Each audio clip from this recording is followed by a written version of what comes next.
Un dissabte més, per tant, som al Fax i un dissabte més Pedro Sánchez, com ja ens té acostumats les últimes setmanes, ha comparegut a la nit, en horari de màxima audiència, per fer nous anuncis. Avui, concretament, ens ha anunciat que s'allargarà l'estat d'alarma fins al 9 de maig, que els nens podran començar a sortir de casa a partir del 27 d'abril i, a més, que aquest desconfinament que començarà es farà a partir de les 6 pautes que marca l'OMS i es farà en funció de diferents territoris.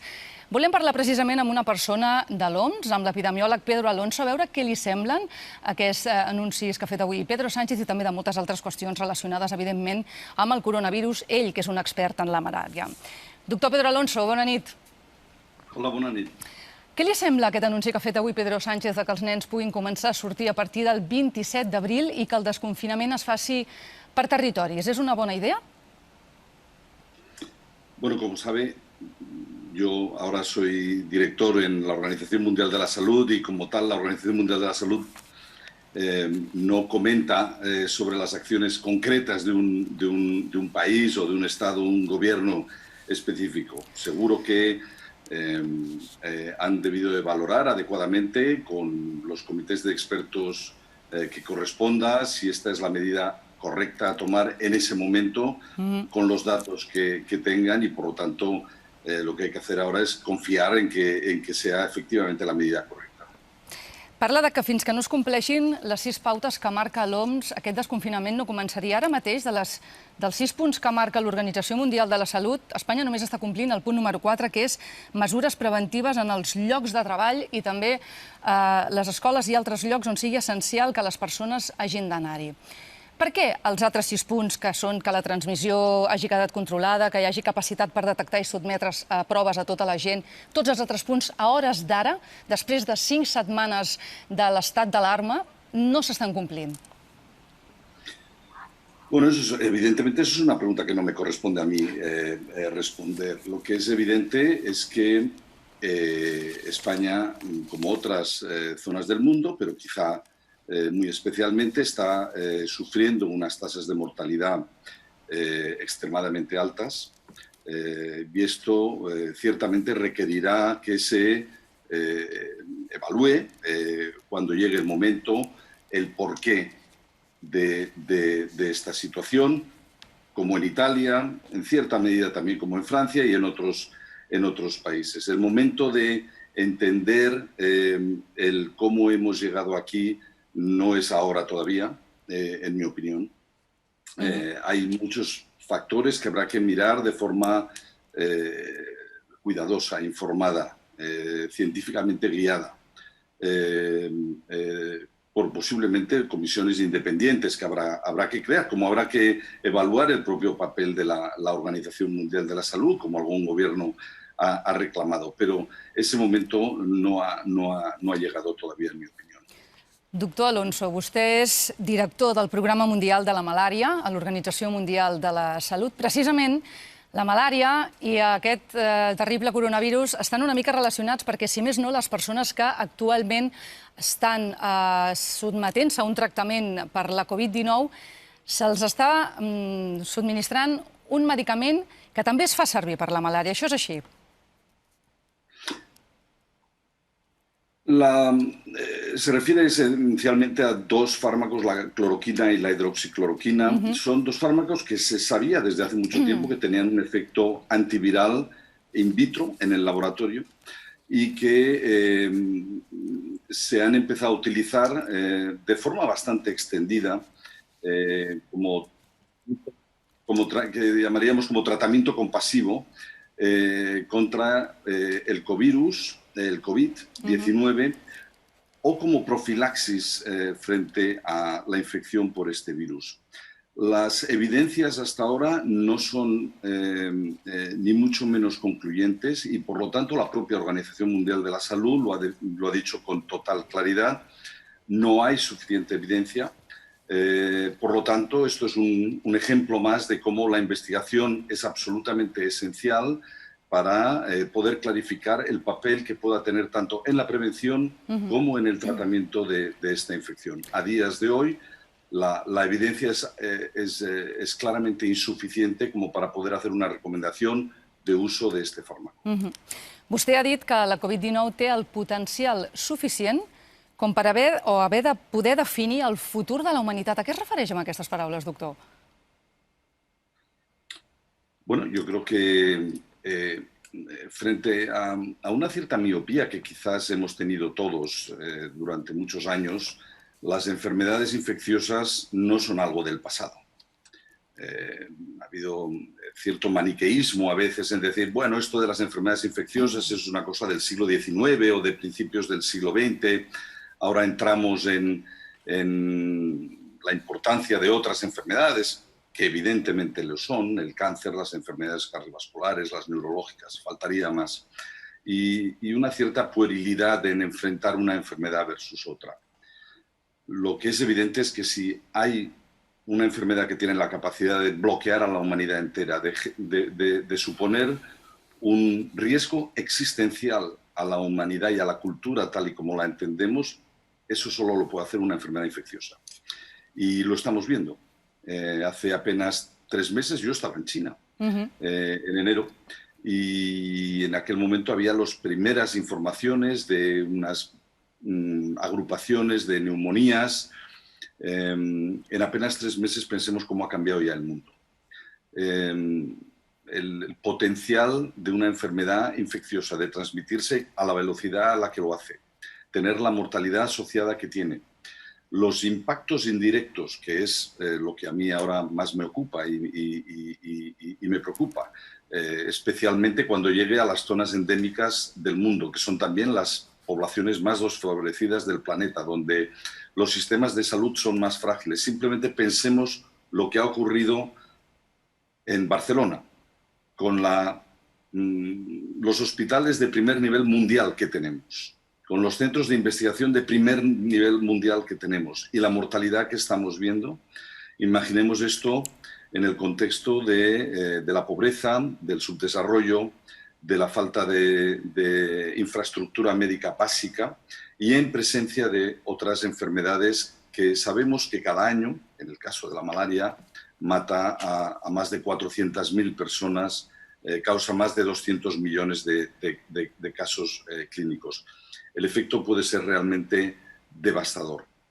Si lo es en nuestras sociedades ricas, con redes sociales como las que tenemos en Europa, ¿qué puede ocurrir en las zonas más desfavorecidas? Y por tanto, volviendo a su pregunta, si hay algo que puede desestabilizar a la humanidad, hacernos retroceder 20 o 30 años en ciertas zonas del mundo, es una enfermedad como esta. Precisament vostè, que és un expert en malària i que porta molts anys treballant a l'Àfrica, també l'Àfrica és un continent que està molt colpejat per pandèmies, no només la malària, sinó el pian, l'èbola, en fi, moltíssimes malalties. Ara passa amb el coronavirus, que està afectant a tot el món, ja siguin països pobres o països rics. I li volia preguntar una reflexió. Vostè creu que això ha fet canviar el concepte dels virus que fins ara es tenia, que eren com una afectació que només afectava els països pobres i subdesenvolupats i que, en canvi, el coronavirus ens haurà fet prendre consciència d'allò que els països pobres ja tenien fa molts anys? Pues es una pregunta excelente y una reflexión excelente. Y me gustaría poder contestarle que sí, que hará cambiar nuestros esquemas mentales, que nos acabará de hacer entender que efectivamente frente a algunas de estas enfermedades no hay fronteras, no tenemos capacidad de anticiparnos y nos golpean de una forma tan dura. En cualquier caso, esta enfermedad seguro que también, como todas las demás, acaban teniendo una dimensión de equidad.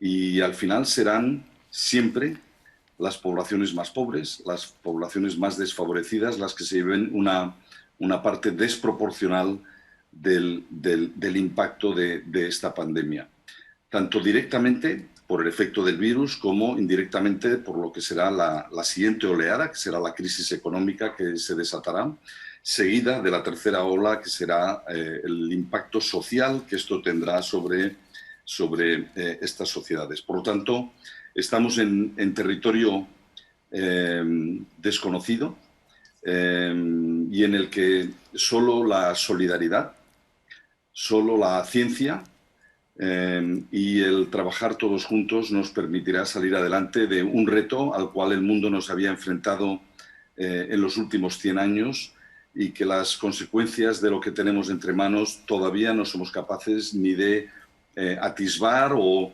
definir con una cierta precisión. Deia vostè fa una estona que la malària provoca cada any més de 400.000 morts a tot el món. Actualment el coronavirus ja n'ha provocat unes 150.000. Per la seva experiència en aquesta malaltia, en la malària, vostè creu que el coronavirus pot acabar convertint-se? O sigui, acabarem assumint les xifres i assolint les xifres que s'han assolit amb la malària, veient com estan anant les coses amb només un mes? Yo creo que no, y aquí me gustaría establecer una nota de optimismo.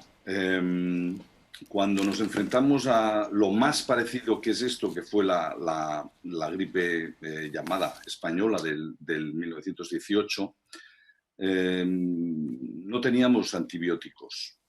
Apenas conocíamos lo que eran los microbios. Es extraordinario lo que ha ocurrido en los últimos 3 meses. Los científicos chinos, en cuestión de días o apenas alguna semana, identificaron el virus, lo aislaron, lo secuenciaron, publicaron la secuencia del virus en abierto, de manera que todos los científicos del mundo lo podían ver. Ahora mismo hay cientos de ensayos clínicos en todo el mundo trabajando para identificar los posibles mejores tratamientos para tratar esta enfermedad. En una colaboración internacional como no se había producido nunca antes, hay 40 candidatos de vacuna en desarrollo.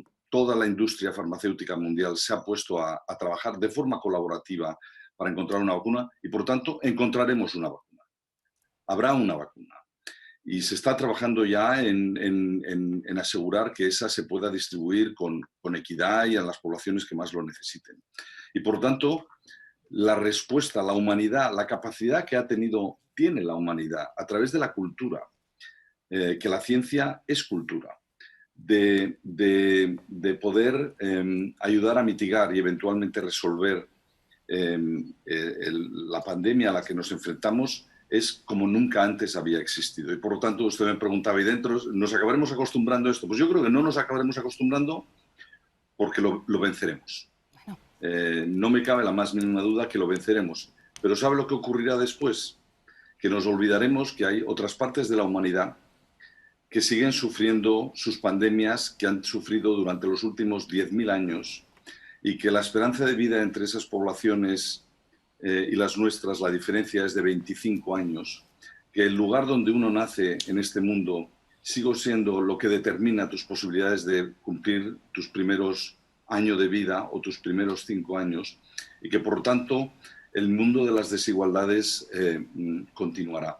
Y eso es lo que no deberíamos de permitir que nos olvidáramos de ello. Doctor Alonso, per què Espanya té la taxa de mortalitat més alta del món? Pues no lo sabemos y evidentemente esto es algo que la sociedad,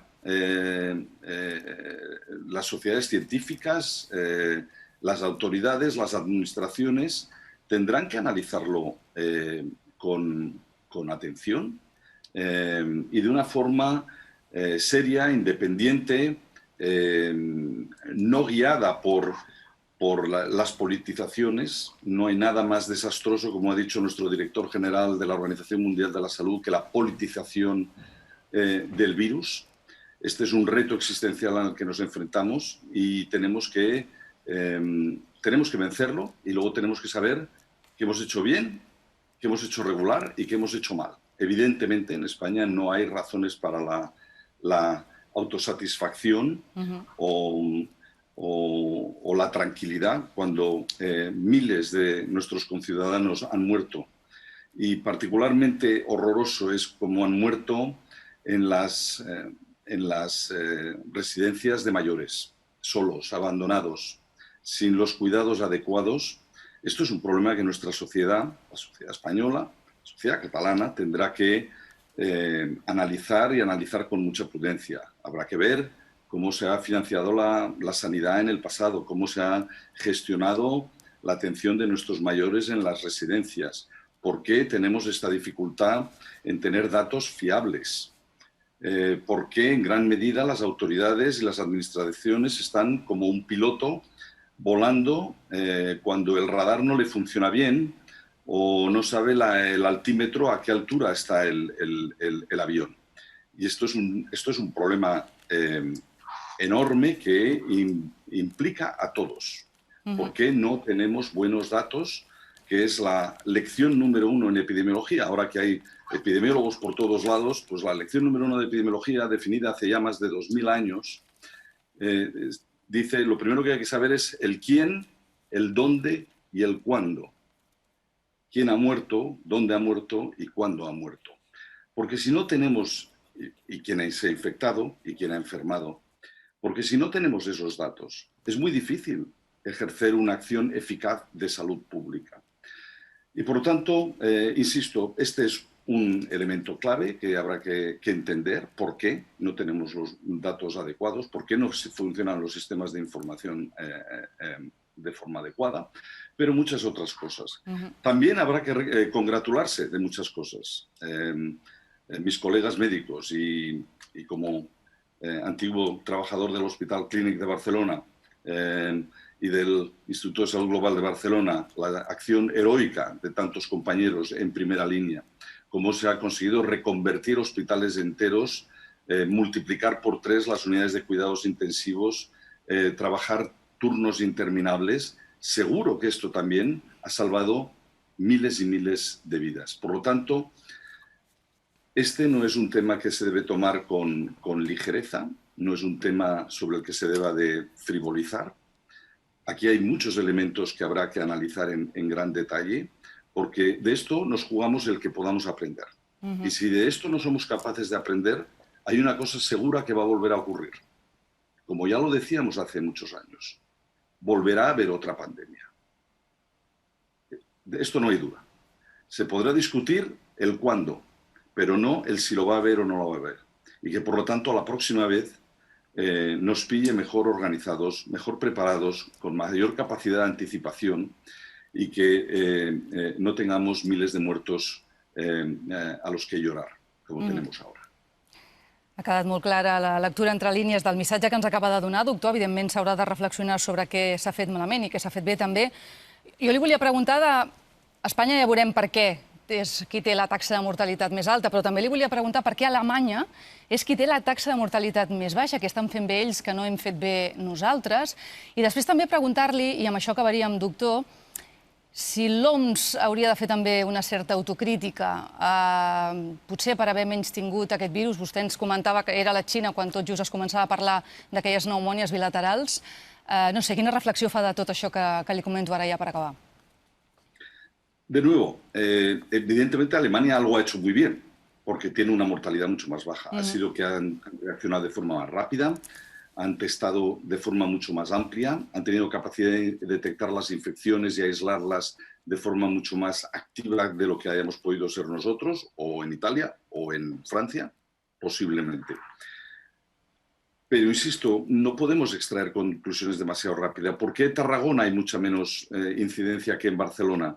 ¿Por qué en Murcia hay mucha menos que en Cataluña? ¿Por qué en Asturias hay menos que en La Rioja? Y dentro de Alemania la distribución no es homogénea, como no lo es en Gran Bretaña o no lo es en Francia, no lo es en Suiza. Por lo tanto, necesitamos las mejores mentes, los mejores científicos, los mejores epidemiólogos para que puedan en su momento entender adecuadamente la transmisión, entender los factores de morbilidad y de mortalidad y por qué se ha comportado con esta distribución temporoespacial esta epidemia. Evidentemente algo se ha hecho mal aquí, algo bien se ha hecho en Alemania, algo muy bien se ha hecho en Corea, algo bien se ha hecho en China, y de todo esto tendremos que aprender. La Organización Mundial de la Salud, como usted sabe, está siendo criticada por algún gobierno y de nuevo no se ha de tener miedo a la autocrítica, no se ha de tener miedo a las auditorías. Seguro que habrá cosas que se podrían haber hecho mejor. Pero también me atrevo a decir, y no es defensa corporativa, que yo viví también la epidemia de ébola, en la cual la organización fue seriamente criticada. Desde entonces hasta ahora, desde el 2014 hasta ahora, se ha reforzado enormemente la capacidad de respuesta y me atrevería a decir que en general, la respuesta de la organización desde el mismo 31 de diciembre que se tuvo la primera notificación al 5 de enero y a partir de ahí ha tenido una comunicación muy abierta, muy transparente, muy inmediata y por lo tanto con certeza habrá cosas que se puedan mejorar, pero yo diría que la valoración general de la actuación de la organización ha sido positiva. Doctor Pedro Alonso, director del Programa Mundial de la Malària de l'Organització Mundial de la Salut, ha estat un privilegi tenir-lo avui i escoltar-lo. Gràcies per haver estat en directe al FACS i fins una propera ocasió. Que vagi bé. Gràcies a vostè. Bona nit. Gràcies.